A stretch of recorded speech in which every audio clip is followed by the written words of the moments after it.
एक किन्नर की कहानी, उसी की जुबानी, एक दर्द भरा कहानी। उससे एक दिन मुलाकात हुई, किन्नर था वो। मैंने उससे उसका नाम पूछा और उसने अपना नाम हेमा बताया। मैंने उससे पूछा, कैसे हुआ ये सब, कैसे बने तुम किन्नर? तो उसने मेरी तरफ अजीब निगाह से देखा और कहा, कैसे बने मतलब? वो जो ऊपर वाला बनाकर भेजा है, मैं वही हूँ। लेकिन बहुत दर्द भरा जीवन है यह। न मर सकती हूँ और न जी सकती हूँ। यह जीवन भी कोई जीवन है? सभी घृणा की दृष्टि से देखते हैं मुझे।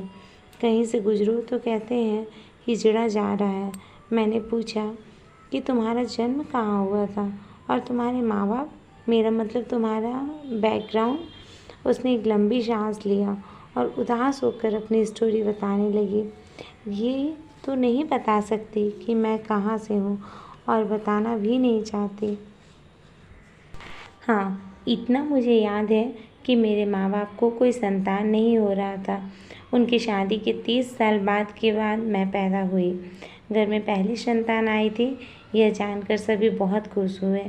समय गुजरता गया। जब मैं 4 से 5 साल की हुई तो मेरे घर में काम करने वाली बाई को मालूम चला कि मैं लड़की नहीं, एक हिजड़ा हूँ।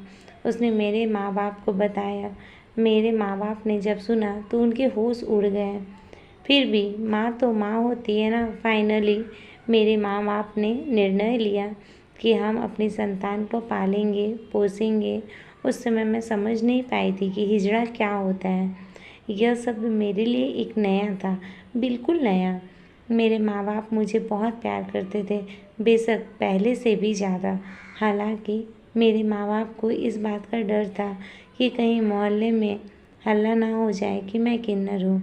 इसीलिए उन्होंने बाई को समझा दिया था कि मोहल्ले में किसी को भी न बताएं कि मैं किन्नर हूँ। इसके बदले मेरे माता पिता उसे एक्स्ट्रा पैसे देते थे। समय गुजरता गया और देखते देखते मेरी उम्र 15 साल की हो गई थी और यहीं से हुई मेरी स्टोरी, लड़की से किन्नर बनने की सफ़र। मेरी आवाज़ बदलने लगी, मेरा चाल ढाल बदलने लगा। मैं खुद को परेशान हो उठी कि यह मेरे साथ क्या हो रहा है और क्यों हो रहा है, और क्या मैं सचमुच किन्नर हूँ? कहते हैं कि सच्चाई बहुत दिन तक छुप नहीं सकती। एक दिन मोहल्लों में एक लड़के के साथ मेरा झगड़ा हुआ। काफ़ी भीड़ इकट्ठा हो गई और गुस्से में ऑटोमेटिक एक किन्नर की तरह तालियां पीट पीट कर उस लड़के को गाली देने लगी और यह सब देखकर दंग हो गए। और यहाँ पर राज खुल गया कि मैं एक किन्नर हूँ। मोहल्ले में मेरे माँ बाप को चलना मुश्किल हो गया। इधर मेरे में भी बहुत बदलाव आने शुरू हो गए, जैसे कि मुझे लड़कियों के कॉस्ट्यूम पसंद आ रहे थे। मैं कभी माँ की साड़ी पहन लेती थी, कभी मुझे समीज सलवार पहनने का मन करता था और कभी लिपस्टिक, तो कभी चूड़ियाँ पहन लेती थी। अब मुझे भी विश्वास हो चुका था कि मैं न तो मर्द हूँ और न ही औरत, मैं एक किन्नर हूँ। थोड़े दिनों बाद ही मेरे घर पर एक किन्नर समुदाय से कुछ किन्नर पहुँचे और मेरे माँ बाप से मुझे मांगने लगे, यह कहकर कि आपकी संतान आपका समाज का नहीं है, इसका समाज अलग है और हम इसे अपनी कम्युनिटी में ले जाएंगे। मेरे माँ बाप मुझे जाने नहीं देना चाहते थे, लेकिन मैं जाने के लिए तैयार हो गई क्योंकि मुझसे अपने माँ बाप की बेइज्जती और सहन नहीं होती थी। मेरे माँ बाप के आँख में आंसू थे और जाते वक्त उनसे मैंने वादा किया कि मैं उनकी संतान हूँ और हमेशा रहूँगी। इतना कहते कहते हेमा की आंखों में आंसू आ गए।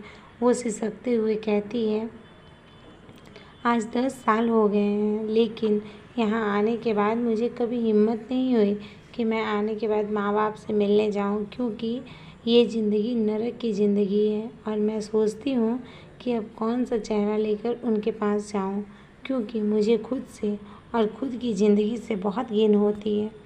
लेकिन उनकी बहुत याद आती है। बचपन में ही उन्हें पता चल गया था कि मैं किन्नर हूँ, फिर भी उन्होंने मुझे बहुत प्यार दिया और उसके बाद उतना प्यार कभी किसी को नहीं। कहते कहते हेमा फपक फपक कर रोने लगी। मेरी आंखों में आंसू आ गए थे। मैंने हेमा के कंधे पर हाथ रखा और सांत्वना देते हुए कहा, हेमा, जो तकदीर में लिखा होता है वही होता है, वही मिलता है। शायद भगवान को यही मंजूर था। पर तुम बहुत खुशकिस्मत हो कि तुम्हारे माँ बाप ने सच जानने के बाद भी तुम्हें इतना प्यार किया, और बहुत साहसी भी हो कि अपने माँ बाप की इज्जत के लिए तुमने अपना यह रास्ता चुना। हेमा अपने आँख के आंसुओं को पोंछते हुए कहती है, घिन आता है मुझे इस समाज पर और समाज के लोगों पर। हम किन्नर हैं, मगर हम भी तो किसी के संतान हैं। हिजड़ा से नफरत है, लेकिन हिजड़े का आशीर्वाद लेने के लिए लोग दौड़े चले आते हैं। हम भगवान से यही दुआ करते हैं कि कभी किसी को हिजड़ा मत बनाना, क्योंकि यह ज़िंदगी बहुत दर्द देती है। खैर, जो भी है, जीना तो पड़ता है और जिएंगे भी। पहली बार अपनी कहानी किसी को बताई हूँ ना, अच्छा लगा। थोड़ी सी हल्की हो गई मैं। बहुत दिन से अच्छे से रो भी नहीं पाई थी, लेकिन आज फिर अचानक हेमा वहाँ से जाते हुए कहती है, मुझे ज़रूरी काम है, जाना होगा, और बाय कहकर वहाँ से चली जाती है। मैं वहीं खड़ा स्तंभ और खामोश हेमा को जाते हुए देख रहा था। उसकी कहानी, उसकी ज़िंदगी का सफ़र, उसकी आंखों के आंसू अभी तक मुझे कचोट रहे थे, लेकिन हेमा की यह दर्द भरी स्टोरी मुझे हजारों सवाल पूछ रहे थे, जिसका जवाब मेरे पास नहीं था। दोस्तों, यह सिर्फ एक हेमा की स्टोरी नहीं है। ऐसे हजारों हेमा की कई कहानियाँ हैं जो हमें सोचने पर मजबूर करती है कि क्या किन्नर बुरे होते हैं? क्या उन्हें समाज में अच्छी ज़िंदगी जीने का कोई हक नहीं? आखिर क्यों? सवाल आप सबके लिए है। खैर, मैं हेमा के लिए यही दुआ करती हूँ कि जो जिस परिस्थिति में है, जहाँ भी है, उसका सिलसिला ज़िंदगी का चलता रहे और वो अपनी दुनिया में ही हमेशा मुस्कुराती रहे। मिलते हैं दोस्तों जल्दी ही एक नए पोस्ट के साथ। तब तक के लिए बाय बाय। अगर मेरी स्टोरी थोड़ी सी भी पसंद आई हो तो वीडियो को लाइक कीजिए, चैनल को सब्सक्राइब करना ना भूलें। धन्यवाद दोस्तों, थैंक यू वेरी मच।